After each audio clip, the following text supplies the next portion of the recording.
Hey, what is going on, guys? It's DK back at you with another video here for a first look at the Week 4 main slate. And I mean, this is my first look. We're going to keep the same format as last week. Last week, I went on to make my first look at halftime. I didn't even look at the slate yet, so it was literally my first time looking at it because I was sweating the takedown. Ended up winning that, turning $40 into $4,000. And we're going to keep that same format because a lot of you guys like that. So we're just going to go, again, I have not looked at anything in the slate. So this is my first time opening up Draftkings. I haven't looked at salaries or anything, injuries, or anything. So we're going to break it down to the first look. But before we do, I also cover content for player prop sites like PrizePicks, Underdog, and Parlay Play.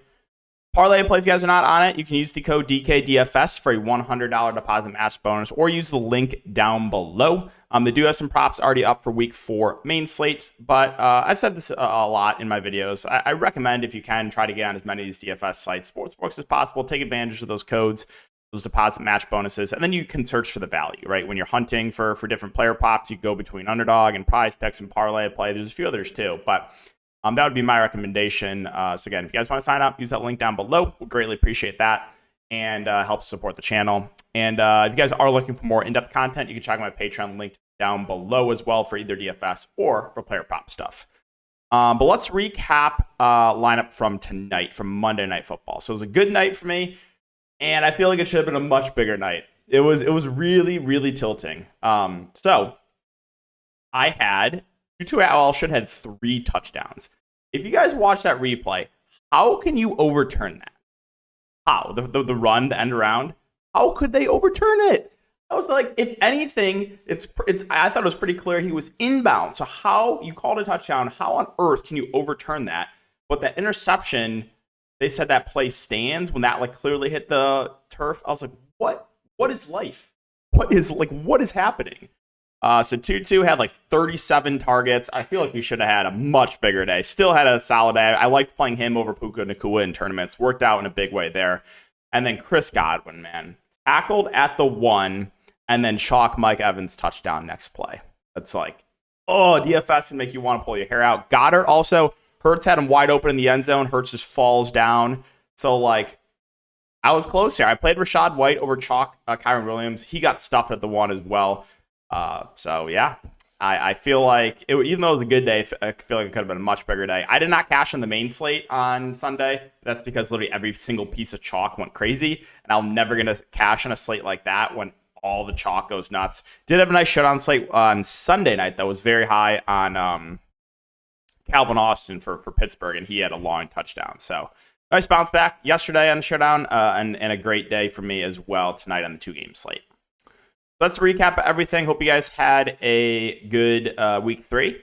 And let's move on and let's talk some Week 4. So, I shouldn't have. Why did I close out of that? Hold on. I was like, what? Late at night, man. See, this is what I get for making a video this late. But I wanted to get up the first look before I went to bed.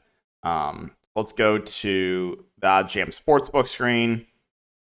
And let's take a look at the totals for these games.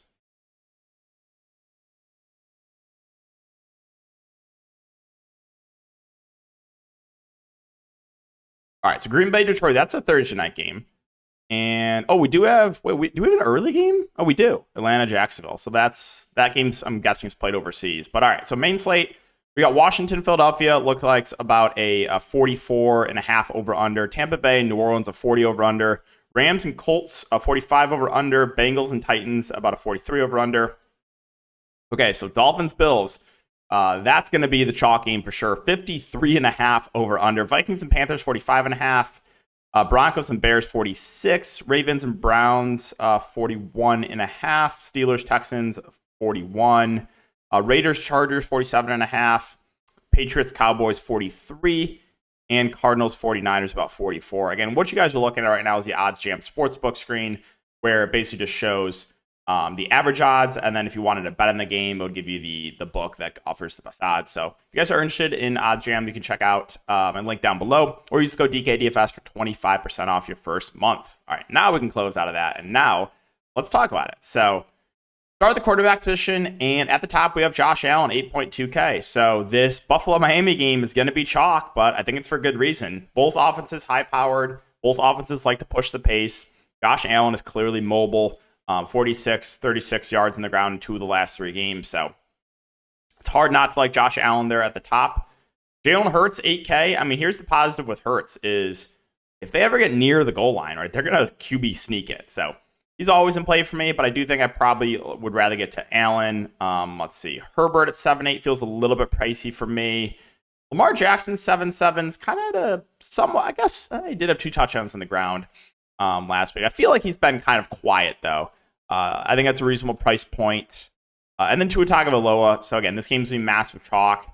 I think I do prefer, if I was going to pick between the 2 quarterbacks in this game, I think I would rather pay up a little bit more for Allen because he's just more mobile. But Tua and this Dolphins offense clearly has a massive ceiling. I mean, that was just one of the most insane games I've ever seen. What, they put up 70 points? Never seen anything quite like that. We'll keep an eye on the status of Anthony Richardson. He missed last game. They said that they're optimistic he can play in week 4. If he does, I think he's a pretty safe play in the mid-range. Like, it would be a solid cash play just because how mobile he is, right? He had 2 touchdowns on the ground early in that game against Houston before leaving. So would like Richardson as a pretty safe play in the mid-range. Fields has been not good. This Bears offense has been not good. Still at this price point, I'm going to have interest in him in tournaments. Like, I played him last week in GPPs. It did not go well, but here's my breakdown of it, right? If that Bears game was played at the end of the year last year, Fields would have been the highest on quarterback play at the slate. So I still think this Bears offense can figure it out somewhat, and you're probably still will have a couple big Fields games this year. So with the price decreasing and the field completely off him, I'm still going to have some interest in him for GPPs. Probably can't go to Burrow. Still doesn't look like himself out there. He played through it tonight, but I'll probably pass. Let's see. Cheaper quarterbacks. I think Deshaun Watson at 6K. This Baltimore-Cleveland game, I think, could be high scoring. He's, somewhat mobile. We haven't seen the big game on the ground from Deshaun Watson. Purdy's been a solid game manager. CJ Stroud at 5.6 as a cheap quarterback play. He's looked good. I think he's definitely viable as a punt option. We'll keep an eye on some of the injury news. I don't think Carl plays. So we got Jameis Winston at 5.3K. Little revenge game narrative against his former team, if you guys are into that. Who's the backup for the Raiders? Oh, is it? Wait, is it the rookie? Hold on. Oh, it's Hoy. I was going to say. I actually would have been excited if it was Aiden O'Connell because he looked pretty good in the preseason, but Hoyer, the backup, I don't think I can stomach playing Brian Hoyer in 2023. We do have Sam Howell really cheap. He had an awful game. 4 picks.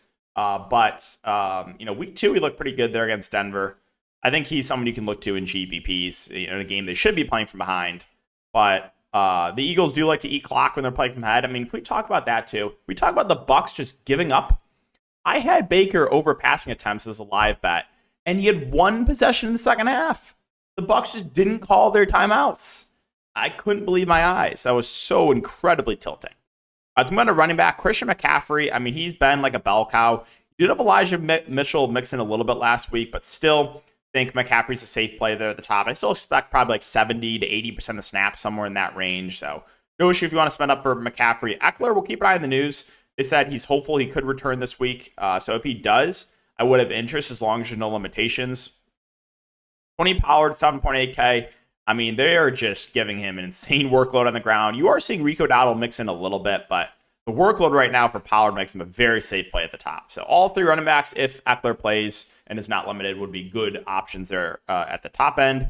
Jacobs was 7-1, been a little bit quiet to start the year, but still, has basically been a bell cow back. Like, he rarely left the field. We saw a few snaps from Mir Abdullah, but he's been like game flow independent, basically staying out there no matter what. The snaps have been going down on Derrick Henry. I know they were trailing a lot. It's kind of a game script thing. So I think I would only play Derrick Henry if you think the Titans are going to be playing from ahead. Mostert, again, this Miami offense, just an insane game. 4 touchdowns for him. Now, I don't love the price point, because you did have Devon A-Chain look really solid backing him up. So I think it'll be kind of a split, and I think most are probably a bit overowned after last game. Let's see. Mixon, I'm fine with him. He still rarely left the field tonight. I think he's a pretty safe play there in the mid-range. Is Kamara? Okay, so he's officially good to go. 6.1K for Kamara. I like that quite a bit. He's, there's not really competition right now for touches in Saints backfield, right? You have Tony Jones, you have Kendra Miller, so I think that price point's really good for Alvin Kamara. I like that quite a bit.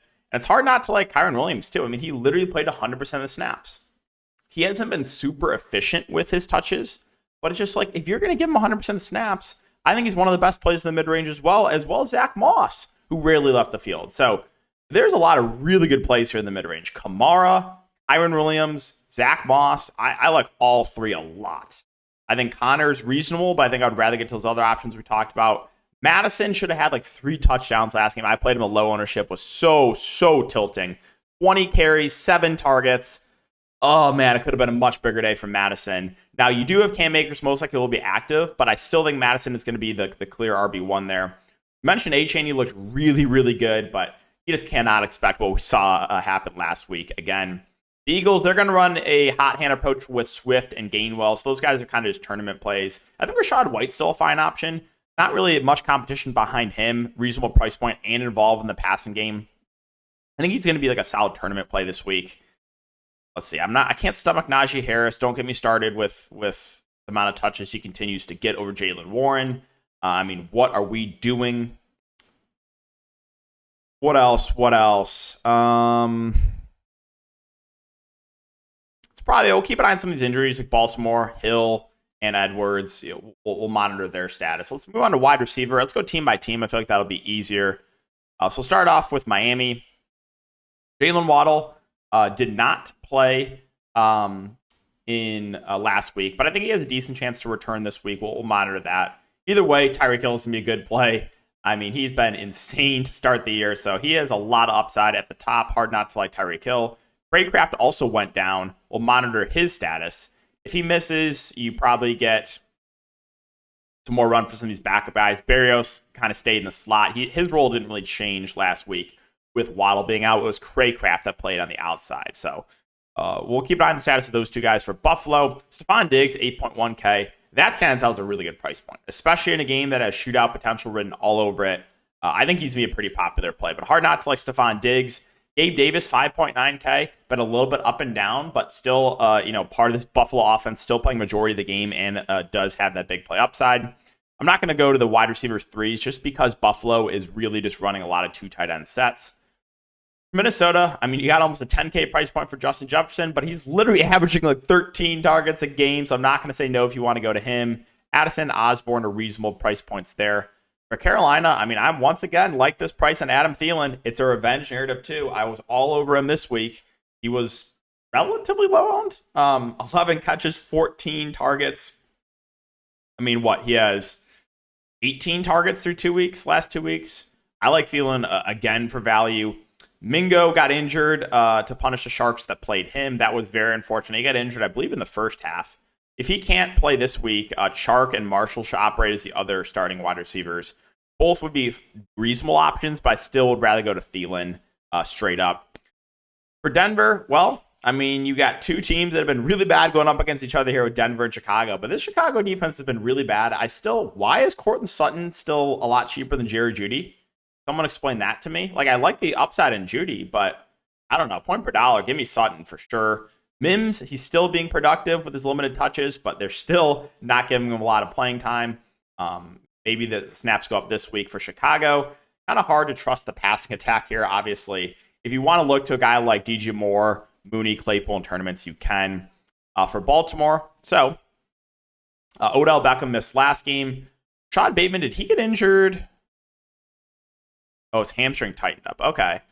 So dealing with a couple injuries there. The receiver I feel the best about clearly is Zay Flowers. I mean, he has, 25 targets through 3 games. So I like him at that price point. If Bateman and Odell both can't go, then yeah, maybe we start looking to guys like Nelson Aguilar or like a Devin Duvernay, someone like that. For Cleveland, Amari Cooper, 6.1K. I mean, also should have had a much bigger day. that where they called him out of bounds, like, wasn't even close. Wasn't even close. I mean, incredible. If you played Amari Cooper last week, I feel so bad. Like, that is so unlucky. But he's had a nice start to the year. Fine price point. Elijah Moore, 4.7K. DPJ at 3.8 are both decent values. Elijah Moore has been targeted a lot. I will say that. 9 targets back-to-back games. Definitely, I think a big game from him is coming. All right, Pittsburgh. So George Pickens, like his ceiling at 5.4, still the wide receiver 1, and this is a nice matchup against Houston. And then you got the cheap receivers, Robinson, Calvin Austin. I think are both good salary relief plays. Calvin Austin, I think, has the higher ceiling. I mean, he has, 16 targets now through 3 weeks. Allen Robinson playing in the slot, maybe a little bit of a higher floor, but I like the ceiling way more in a guy like Calvin Austin. For Houston, I mean, still not priced up enough. My boy Tank Dell. You guys knew how high I've been on him going into the season, and he has been absolutely smashing. 17 targets through 2 weeks. I still think this is too cheap. Absolutely love him at the price point. I like Nico Collins as a bounce back candidate. Only 2 catches last week. I think a bit of an outlier. So the 2 Houston receivers, once again, I am high on. If you want to look to Woods, that's okay, but I like the ceiling much more with Collins and with Tank Dell. For the Rams, Cooper Kupp is still out, at least one more week. He's hopefully could be ready for week 5. So it's right back to Puka Nacua and Tutu Atwell. I'm going to say the same thing. Puka is going to get a lot more ownership. I think Tutu Atwell is a solid pivot. He could have had a much bigger game tonight than he did. I mean, he finished with, 17, 18 fantasy points. It could have been a lot more. So still really high in Tutu Atwell. I still have interest in Puka Nacua. We'll see what the ownership comes in of those guys. I don't think I can get to Van Jefferson.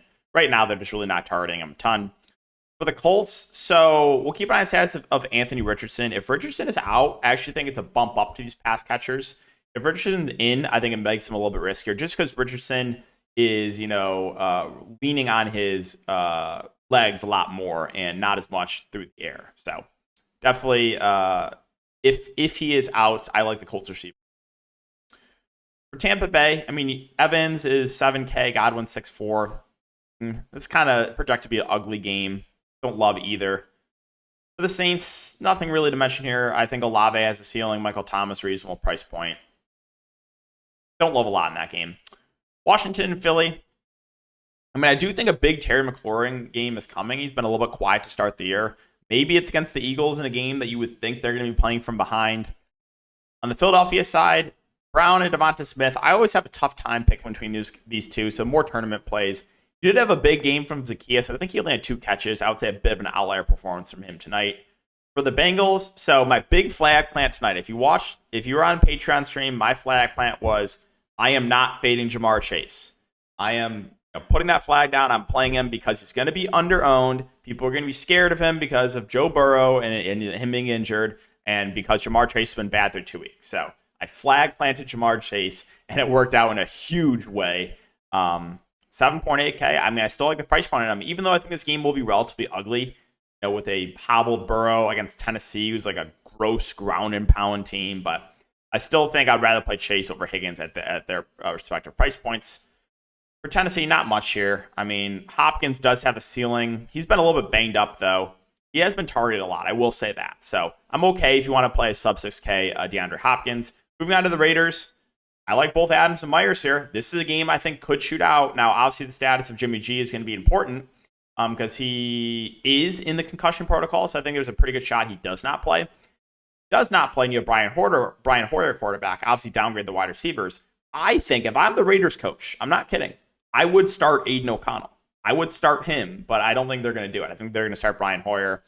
So, yeah. If Jimmy G is able to play, though, then I do like Devontae a lot. And then Jacoby Myers, I mean, him and Devontae are just not leaving the field. I mean, you have 22 targets through 2 games for Jacoby Myers. Hard not to like that, but again, if you have Hoyer playing quarterback, For the Chargers, sadly, Mike Williams out for the year. I mean, Keenan Allen, that was an absurd stat line. I don't think I've ever seen this. 20 targets, 215 yards for chalk Keenan Allen. Insane stuff. If Eckler's out, I think they lean on the passing game even more. So I'm not going to say no to Keenan Allen. And with Mike Williams out, I really like these 2 value receivers here for the Chargers, and Palmer and Quentin Johnson. Palmer should be operating as a wide receiver too. In my opinion, I think he's one of the best values on this slate. And then Quentin Johnston, I think, should be operating as wide receiver 3. I like him a good amount too. So there's a good amount to like here for value for the Chargers with Mike Williams out. New England and Dallas. I mean, New England's rotating the receivers. I think there's just other value receivers I'd rather play. Tank Dell, the Chargers wide receiver, Adam Thielen. I don't think I can stomach a Patriots receiver right now. On the Dallas side, I don't love a lot here either. I think CeeDee Lamb's an okay contrarian play, but finally Arizona and San Francisco. So Allard Brown's 5K. Rondale Moore 3-3. They gave him a fair amount of carries. He had 3 carries. He now has 5 carries through 2 games. I think that is a little bit interesting as a cheap option, Rondale Moore. Hollywood Brown at 5K has been peppered with targets a lot. So there's actually those 2 I think are reasonable values. And then for the 49ers, Debo. Okay, Ribs, I think he'll be okay. And then Ayuk, this last game with the shoulder, was present, so I assume he'll be back. So no real strong takes on either of those 2 receivers, assuming they both play. Finally, let's finish up with the tight end position. So Hockenson, insane amount of targets through 3 weeks, averaging like almost 10 targets a game. Yeah, if you had the money for him, clearly has a ceiling. Mark Andrews was really quiet last week, only 4 catches on 5 targets. We know the ceiling that he provides. And the price point is pretty fair. Only 5.4 for Andrews. I like that a good amount. We saw a big game from George Kittle. If one of those San Francisco receivers miss, I would like Kittle a lot more. Taysom Hill why is he 4.5K? That feels too pricey for Taysom Hill. Goddard, I think, is a relatively safe option. We know he rarely leaves the field. Same with Tyler Higbee, right? Those are guys that just play close to 100% of the snaps. Let's look at some value here at tight end. Let's see. Ferguson's 3.5K. I mean, he's been targeted a lot. We haven't seen the big Ferguson game yet, but if you continue 7 targets in 2 of the first 3 games, you're going to see a blow up Ferguson game here soon if he continues to get that type of workload. Freiermuth at 3.4, relatively safe option in a game that, Houston, I'm not really scared of them defensively. Buffalo tight ends are cheap. Kincaid and Knox. Quiet game for Kincaid last game, but he's still playing a lot. Dawson Knox, 3.1K. Again, this game is shootout written all over it. If you want a cheap piece of this game, I think these Bills tight ends make some sense. And then what happened with Durham Smythe? He barely, I know the game was a massive blowout, but even early on, he wasn't playing a ton. Maybe he got a little bit banged up. I don't know, but I noticed that. Because I was keeping an eye on it, and someone tweeted out the Bills, or the Dolphins snaps at halftime, and Smythe was, not playing after the first few weeks where he played, 100% snaps. So that was something I'll try to dig into a little bit more. But, yeah, guys, so that's going to do it for the video. Again, let me know if you like this. Back-to-back weeks now where I've just basically opened up DraftKings and started talking, haven't looked at anything, just live breakdown. But if you guys do enjoy, make sure to like, subscribe, hit the notification bell. I'll have a Thursday night video up probably tomorrow. So thanks again, and we'll see you guys all in the next video.